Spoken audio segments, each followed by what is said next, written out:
Any speed you get into the throttle, it absolutely responds. That is a level of performance, and then you can see the composure is mind-blowing. This one absolutely punches ahead. It says XUV700, and the exhausts are placed right there. There is a single exhaust for the diesel. From certain angles, the car looks really fantastic. Sequential indicators at the rear. These are arrowhead lights. Lights look really nice. 1 and 2 parking sensors.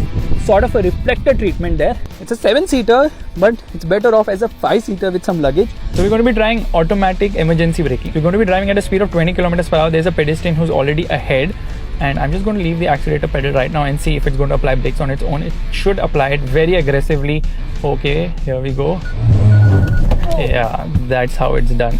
For a moment I thought it's not going to do it and it's going to knock off that poor guy. Let's get inside. And this is right out of a Mercedes car.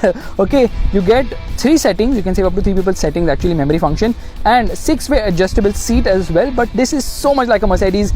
There's a proper dead pedal there. This is a manual, of course, and this is for the traction control button. This is for the downhill assist, and this is for stop start system. This is for the headlight leveler. The dashboard design looks quite nice, like soft touch plastic here, but hard touch on the top.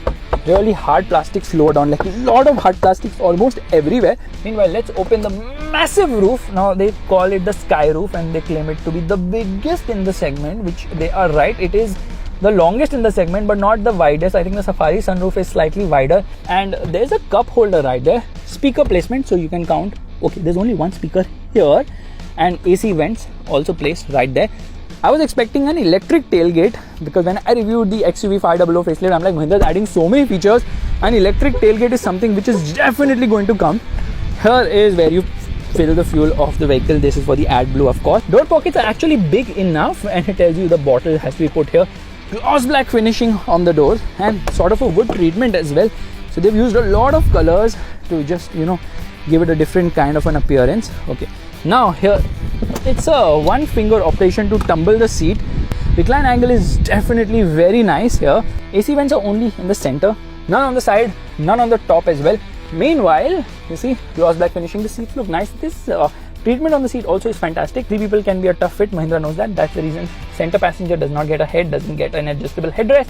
And overall, I would say kneeroom and legroom is very good indeed. Under thigh support is also decent. Headroom is kind of adequate, I would say. Meanwhile, there's this boss mode, so I can actually push this seat ahead. Yeah, I can just push this seat ahead or behind using this lever which has been given. Now let's get to these 2 screens. They're very nicely done, look fantastic. Let's get into reverse. Reverse parking camera is very nice. You get a 360-degree view as well. It has parking sensors. This also doubles up as a driver rear view monitor. Alright, we are all set to go, which means first and foremost, you're going to turn off the air conditioning. We are going to get into zoom drive mode. Yeah, there it is, zoom drive mode. Traction control off. Into first gear, left foot on the clutch. Revving the motor, revs to 3000 RPM.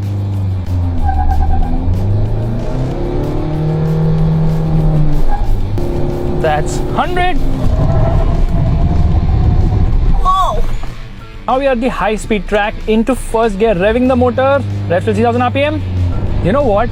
The good thing here is that the motor has a lot of room thanks to 185 horsepower, which comes in at 5000 RPM, but this car does not redline at 5000 RPM. It redlines at 4800 RPM. Overall acceleration, I would say, is brisk enough, and this car offers ample performance. Any speed you get into the throttle, it absolutely responds.